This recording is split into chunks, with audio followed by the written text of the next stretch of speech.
গোটা বাংলাদেশে এগুলো কি হচ্ছে? আপনারা কি দেখেছেন? লুটপাট হচ্ছে, ভাঙচুর হচ্ছে। আমাদের স্লোগান হচ্ছে, আমরা তাদের পণ্য কিনবো না, কাউকে কিনতেও দিব না। আমরা আমাদের সোশ্যাল মিডিয়াতে আমরা এটা প্রচার করব। আমরা সবাই যার যার জায়গা থেকে প্রচার করব।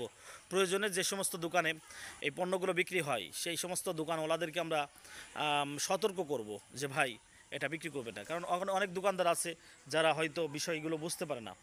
অনেক দোকানদার আছে যারা হয়তো এই বিষয়ে তাদের তেমন ধারণা নেই। অবশ্যই তাদেরকে আমাদের আগে থেকে অ্যালার্ম দিতে হবে, আগে থেকে তাদেরকে সতর্ক করতে হবে। সতর্ক করার পর যদি তারা বারবার একই কাজ করে তারপর এই পদক্ষেপটা নিতে হবে। কিন্তু যে পদক্ষেপটা আমরা দেখতে পাচ্ছি এটা কোনোভাবেই কিন্তু ঠিক নয়।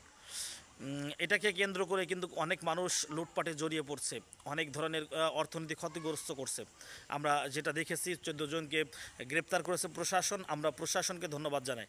প্রশাসনকে আমরা অন্তরস্থল থেকে ধন্যবাদ জানাই যে প্রশাসন কঠোর পদক্ষেপ নিয়েছে। কঠোর পদক্ষেপ নেওয়ার মাধ্যমেই কিন্তু 14 জন ধরা পড়েছে যারা অনলাইনে এই জুতাগুলো বিক্রি করেছে। আরও অনেকেই বাড়িতে নিয়ে গিয়েছে। এটা কোনোভাবেই কিন্তু আসলে ঠিক না।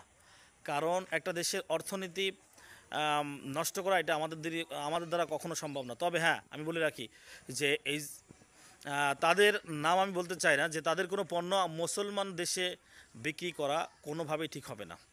মুসলমান দেশে কোনো মুসলমান তাদের মাল কিনতে পারবে না। এটা আপনি প্রচার করুন। এটা আমার আপনার সকলেরই দায়িত্ব প্রচার করা। আমরা প্রচার করব যাতে কেউ তাদের পণ্য না কিনে, সবাই যেন তাদেরকে বয়কট করে। আমরাও বয়কট করব, তবে বয়কটের ধরনটা যেন এমন না হয় যে তাতে করে সাধারণ মানুষ ক্ষতিগ্রস্ত হয়, ব্যবসায়ীরা ক্ষতিগ্রস্ত হয়। এমন যেন আমাদের বয়কটের ধরনটা না হয়। যদি বয়কটের ধরনটা এমন হয় তাহলে আমাদের অর্থনীতি কিন্তু অনেক বিপর্যয় পড়ে যাবে। অর্থনীতি অনেক ঘাটতি আছে আমাদের বাংলাদেশে, আবার কিন্তু ঘাটতিতে পড়বে। এজন্য কেউ এমন কোনো কাজ করবেন না যেটাকে ইস্যু বানিয়ে বিরোধী দল বা অন্য যে সমস্ত ফ্যাসিবাদরা আছে তারা যাতে করে এখান থেকে ফায়দা লুটে, এমন কোনো কাজ কিন্তু আমাদের করা যাবে না। নামাজের সময় হয়ে গিয়েছে। আপনারা সবাই ভালো থাকবেন, সুস্থ থাকবেন। এবং সকলকে একটা মেসেজ আমি দিতে চাই, যে মেসেজের মাধ্যমে আমরা সবাই হয়তো সতর্ক হয়ে যাব।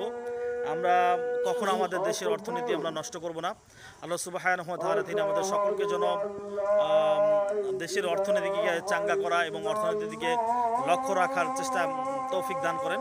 কারণ আমরা এই দেশে এসেছি, আমরা এই দেশের মানুষ। আমাদের দেশটাকে কীভাবে ডেভেলপ করব এটা আমাদেরই দায়িত্ব। আমরা সবাই কাঁধে কাঁধ মিলিয়ে অর্থনীতির জন্য কাজ করব, কোনো অর্থনীতি আমরা নষ্ট করব না ইনশাআল্লাহ। সবাই ভালো থাকবেন, সুস্থ থাকবেন। আসসালামু আলাইকুম ওয়া রাহমাতুল্লাহি ওয়া বারাকাতুহু।